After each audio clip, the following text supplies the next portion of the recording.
Hi, welcome to Nerd Culture. I'm Armand Gutierrez. Today with me I have the most amazing artist in the world, Chris Burnham. Chris, you've done G.I. Joe, you've done, I believe, your own works. What's the name of that own work again? Nameless? Yes, Nameless, with Grant Morrison. Mm-hmm. You've done Batman Incorporated. And out of all of that, technically I only have one question. How much fun is it for you to draw your favorite characters? It's a lot of fun. It's super, it was really nerve-wracking at first. The first couple issues of Batman I did, I can tell when I look at it that I was uncomfortable drawing Batman, the greatest character in all of pop culture or whatever. Mm-hmm. But after a couple issues, I settled into it. I settled on my version of it, and after that, it was great fun drawing him. Cool.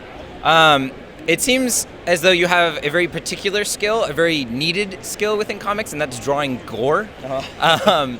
From Batman Incorporated, that's one of the goriest Batmans I've ever read, and especially with Nameless. Yeah. With horrible. Oh my gosh, it's crazy. Yeah. How do you vision drawing gore that makes you stand out or pop out than a lot of other artists? Yeah.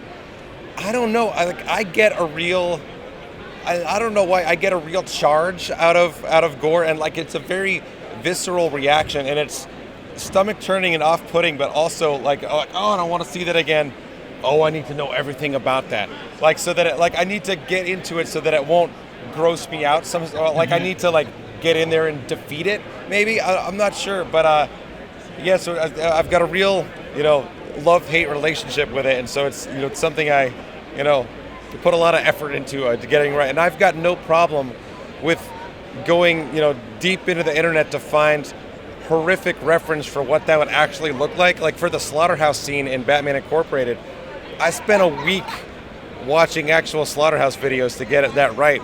That was a rough week, man. But I think looking back at it, that sequence is awesome. On the flip side, though, it seems as though you take the humor so well, right? And you have these moments of extreme gore, and then the characters get to rest or they get to recuperate and whatnot, and then you get the humor down really well. Do you research that as well, or is that just you? I think that's just you just need a fun little beat, or it's fun, pushing characters' faces into cartoony ways. I love Steve Bissette, John Toddleben, heavy detail, or ominous. But I also love Bill Watterson, Calvin and Hobbes, mm-hmm. and whatever. So there's so many different types of comics that I just steal from my favorites. Right. So actually, I'm so glad you said favorites, because I was wondering, when you're drawing, when you need a break, what is your favorite thing to go to?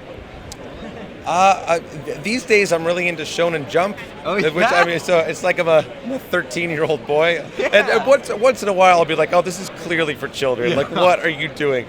But a lot of it I totally get caught up in. World Trigger totally does it for me these days, but I think Food Wars might be my favorite. Yeah, it's a little fan servicey, and I mean it really draws very attractive. Mm-hmm. Men and women, honestly. Mm-hmm. But it does kind of skeeve me out that I'm leering at a drawing of a 17-year-old girl, but they're really well put together.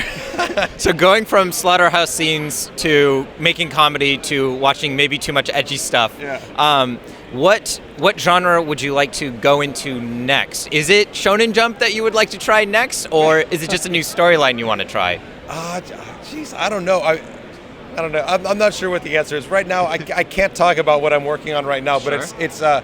It's fairly grounded. So so after this, it might be fun to go into something bonkers again. And Nameless was so oppressive and horrible that it might be fun to try something horrible in a good way. It's a really good comic, but it is very dour.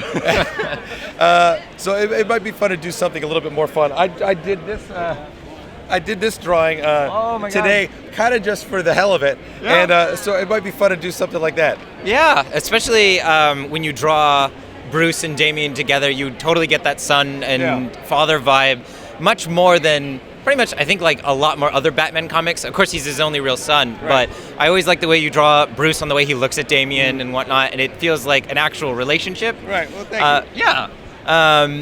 All right, so his next piece is Hush Hush. So for everything else, go to Chris Burnham. Check out his website. What's your Twitter handle, by the way? I am the Burnham on Twitter. All right. So that's it for Nerd Culture. This is Chris Burnham. See you next time.